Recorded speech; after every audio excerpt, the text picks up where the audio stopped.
Good morning, everyone. Today we're going to read two chapters, chapters 37 and 38. And just as before, I'll read a chapter, ask a question, read a chapter, and ask a question. All right, so we're going to start with chapter 37. It's called A Chicken, a Wolf, and a Problem. Because it's Fantastico Friday, Mr. Daniels has planned a puzzle for us to solve. He draws some squiggly lines from the top to the bottom on the board and tells us it's a river. Then he proves he is the worst artist ever by drawing a chicken, a wolf, and a bag of grain on one side of the water. Mr. Daniels, did you draw that with your eyes closed? Oliver yells. No offense, but it's terrible. He laughs. I'm not offended, Oliver. I have eyes to see it. Then he looks at me. We are not all wired to be gifted artists. Then he adds a little boat, which looks a lot like a banana on the bank of the river. Okay, he says. Here's your problem to solve. You need to get all three of these items across the river, but you can only take one item at a time in the boat. You can't leave the wolf alone with the chicken, because the chicken will become lunch. You can't leave the chicken with the grain, or the grain will become lunch. So how do you get all three items across the river? Remember, only one item in the boat at a time. Easy, yells Oliver. You just eat the chicken first. What happens after that? Then you take the grain. But what will happen to the grain when you go back for the wolf? After a couple seconds, Oliver drapes himself over his desk. Mr. Daniels pats Oliver on the back. It's okay, kiddo. It's supposed to be hard. Mr. Daniels turns to Sookie. Any idea?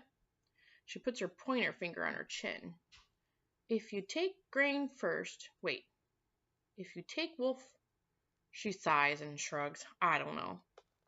Albert's eyebrows are so scrunched up they look like they're going to cover his eyes.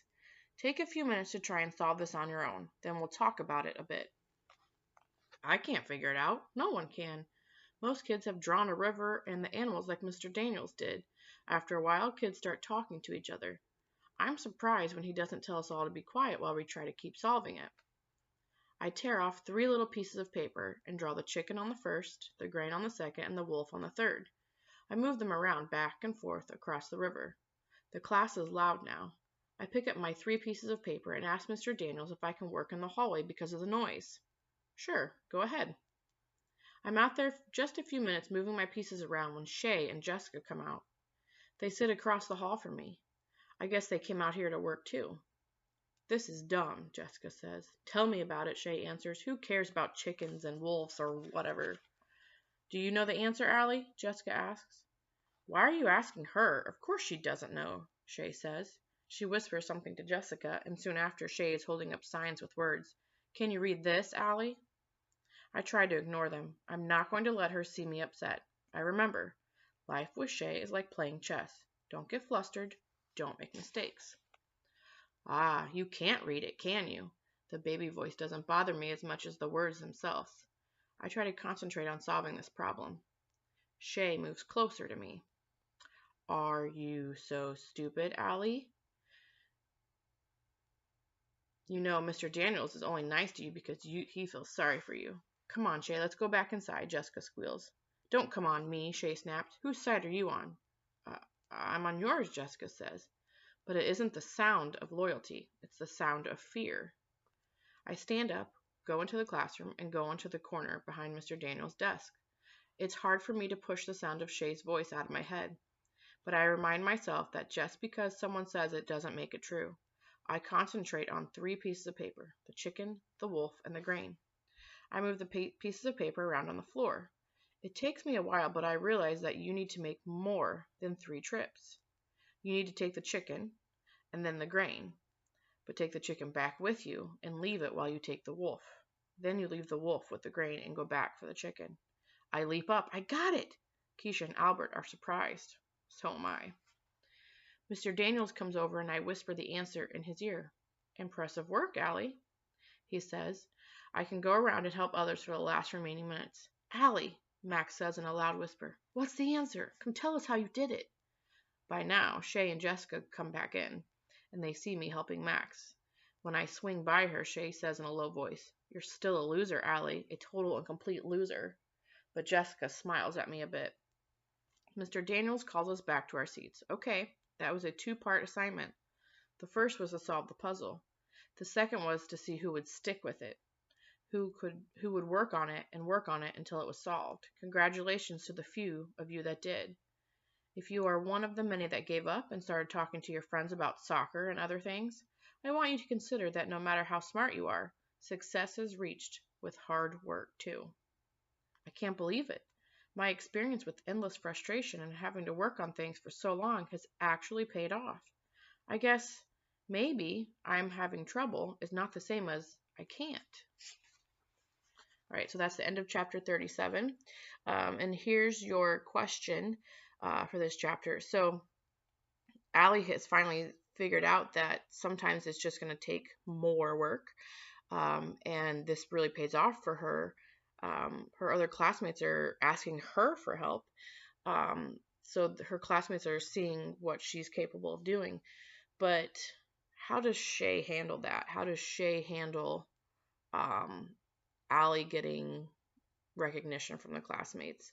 Does she think it's a good thing? How does she react to it? You can go ahead and pause and write down your answers. And when you unpause, we're going to start chapter 38. All right, chapter 38, Loser for President. So, Fantasticos, Mr. Daniels said, I have told you about nominating a class president for our first ever school-wide student government. Do we have our first nomination? Jessica raises her hand. I nominate Shay. Shay looks back at her and turns forward. She looks like she's ready for her crown. Okay, good. Any other nominations? No one. Come on, we can't have an election with only one name. I wait, glancing around. I know there will be no more names because Shay has made it known since Mr. Daniels first announced the election that anyone who runs against her will regret it. In fact, their children and their children's children will regret it. And she can actually do something like that. Nope, there will be no other names. Albert raises his hand. Whoa, Albert, way to be brave.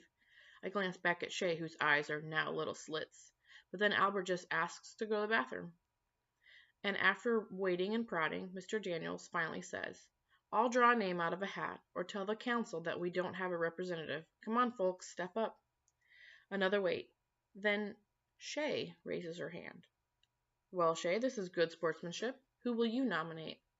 She cracks a little smile. I nominate Allie Nickerson. Wait, no, she didn't say my name. I look back at her staring at me while Mr. Daniels compliments her again. Then it hits me like a boulder. Of course, she wants to win, so she nominated me, a surefire loser. Is that okay? Mr. Daniels asks me. Can I say no? Yeah, you can say no, but I think you should run. I really, really want to say no, not just to him. Okay, I'll do it, I guess. Good, he says. Now both of you will need to say a few words tomorrow, and the voting will follow. Oh, I get to write a speech? Shay says to Jessica, and then I hear her whisper.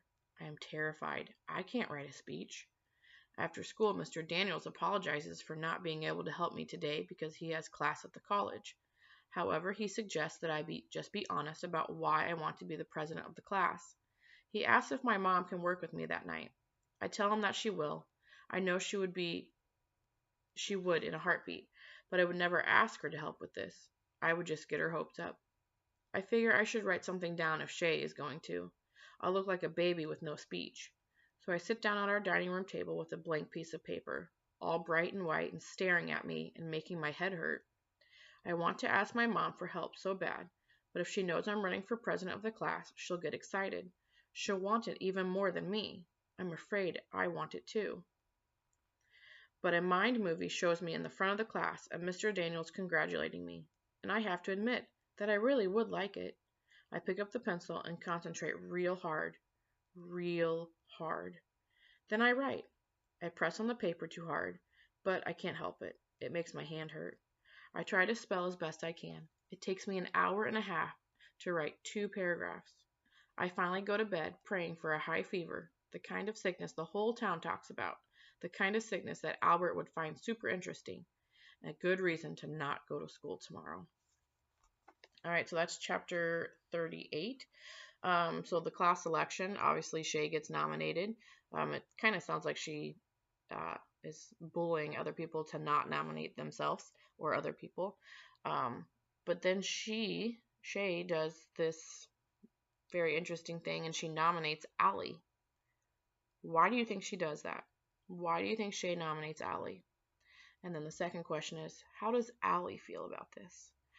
So write down your answers, send them to me and Miss Whitener, and have a good day. I'll see you guys tomorrow.